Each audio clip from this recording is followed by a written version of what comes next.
filming an event tonight. It's happening here. I don't know where I'm supposed to park my car.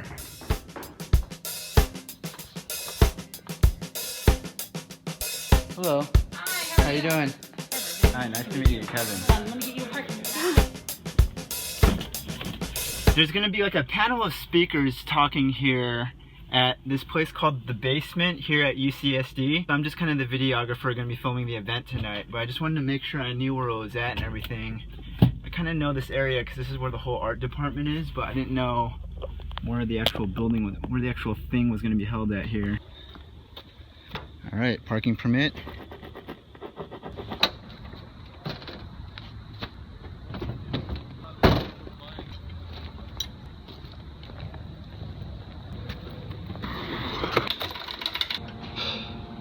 Parked super far away.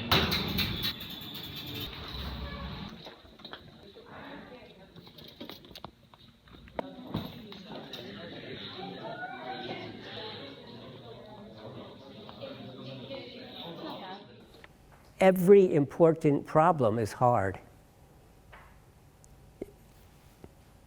I don't believe in doing the easy problems, because the easy problems are not the important ones. The important ones are the ones that are really difficult, and the difficult thing is cutting across disciplines and specialties. Engineers love precision of mathematics, but the social scientists will tell you that doesn't describe human behavior. And we have to merge those two. It's a wonderful field to be in. It's because these are, I'm telling you problems, and I'm telling you, anytime you hear a problem, you should in your mind say, that's an opportunity. That's the challenge and the opportunity. Okay, the event just ended right now, and I'm just gonna quickly transfer footage onto my computer here from the other camera that we're using over there.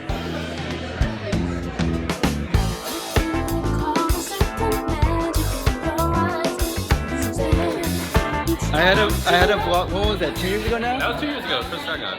Okay, so I had a Sun God vlog from 2 years ago, and I'm like standing in the crowd, and there's like this crazy man next to me with a blonde wig just going absolutely nuts.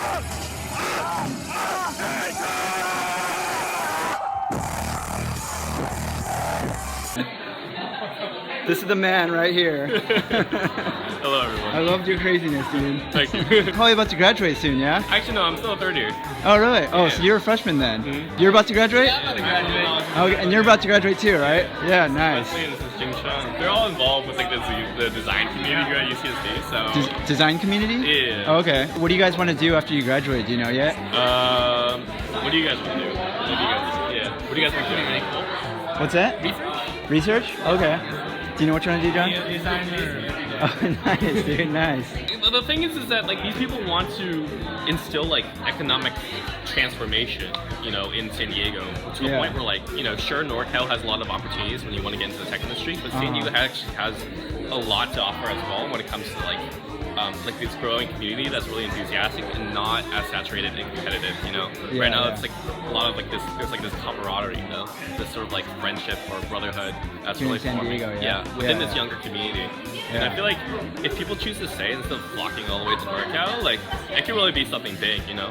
Good to see you again. Yeah, thank you. What happened with the Sun God video? You're just like watching videos one day and you're just like, oh wait a minute, that's me in there. Someone showed it to me. And I was like, is that you? I probably showed like 20 of my friends after that. Yeah, like dude, I'm in this video right here going crazy with a blonde wig on. Yeah. It's always ridiculously awesome walking through Revelle after they did their renovations and everything around here, because this place looks so crazy different every time I walk through. I was talking to Laura recently about like all the changes that they made to Revelle and how, you know, because she hasn't been here since she graduated, which is 2012, and they've done a lot of changes since then, so it's kind of crazy like seeing the old parts like this and then seeing it mixed with all of the newly renovated stuff they've done around here. It's just like a completely different college over here.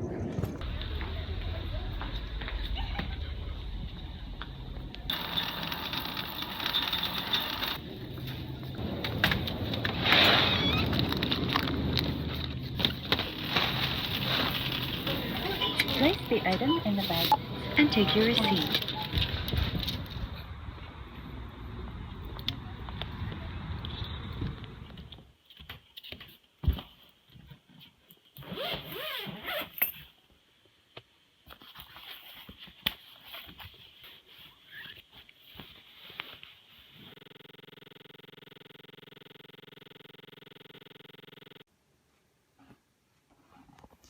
I'm really stupid and I accidentally deleted all of my footage right here. I went into all this detail about how when I was a junior in high school, I joined the yearbook staff.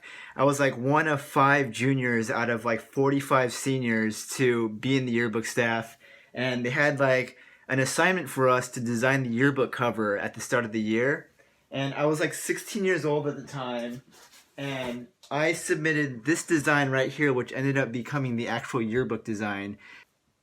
Basically, it's just like a paint splatter coming in through the side of the book there. And it's really hard to tell, but that paint there is actually slightly 3D above the cover, so like you can feel it. Like it has a texture here on the book. Anyways, I went through this whole process of explaining all of this and how the paint theme goes throughout the book. But then I somehow forgot that I had this footage on my camera and I deleted it all without taking it off. Let's continue on with the vlog. The theme of this here is Heroes of Today. So I went around and interviewed people of the junior class. The question for this page is, who is your role model?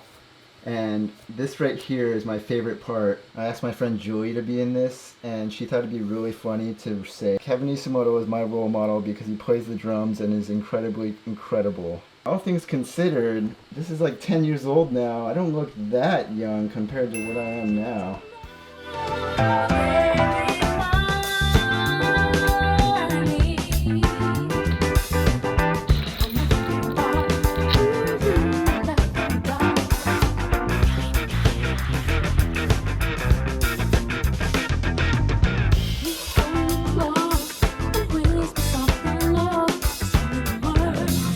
Here yet, just kind of hanging out before work.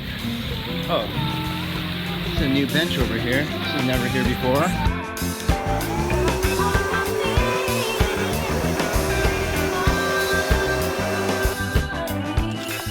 Done with work. Grabbing the essentials here.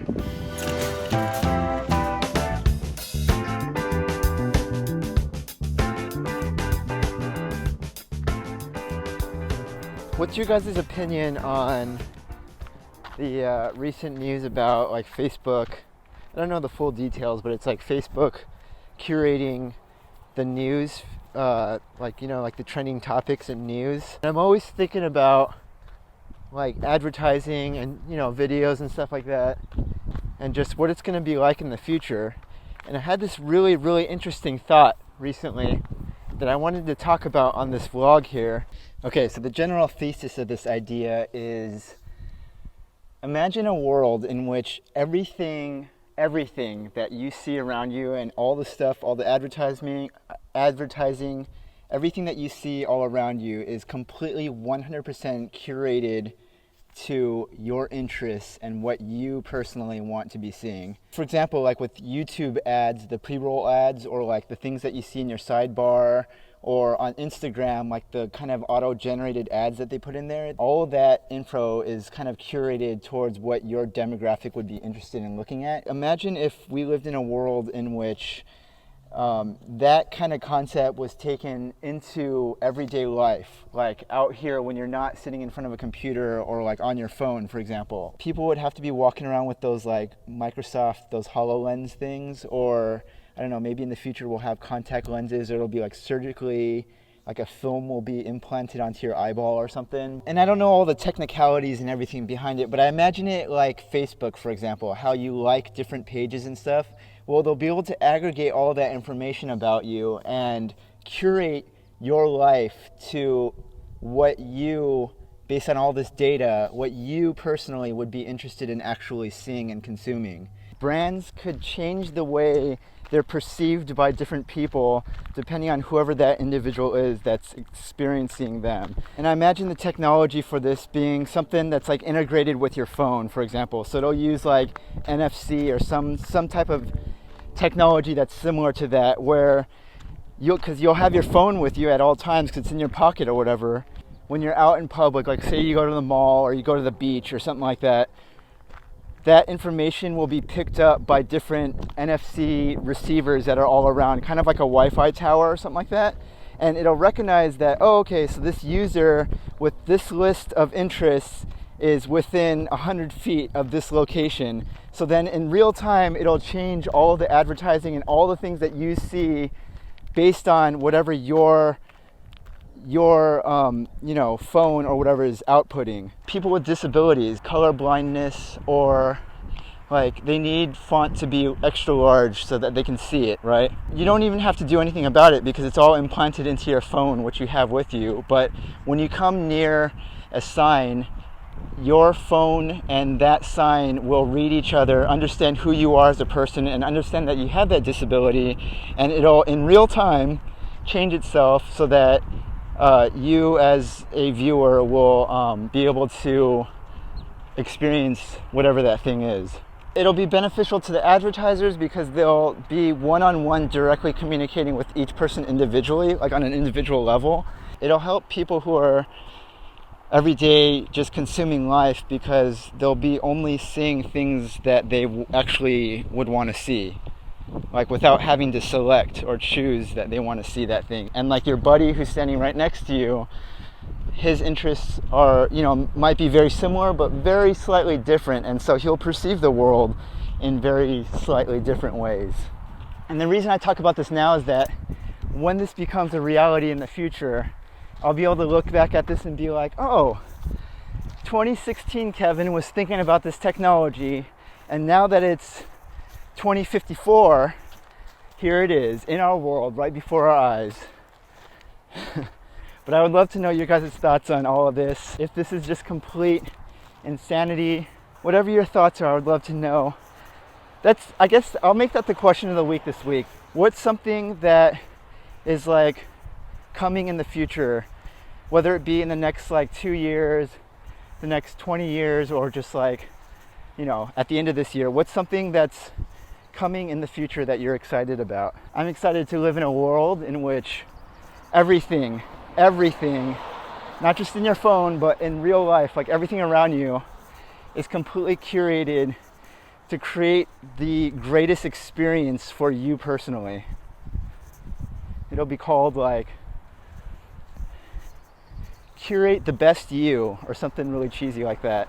I'm heading back because I'm going to work in a little bit here. The thing about this school is that it's split up into 6 different colleges. So for people who don't really know what that's all about, I usually describe it as being really similar to the way Harry Potter has the 4 houses, except here there's 6 of them. So when you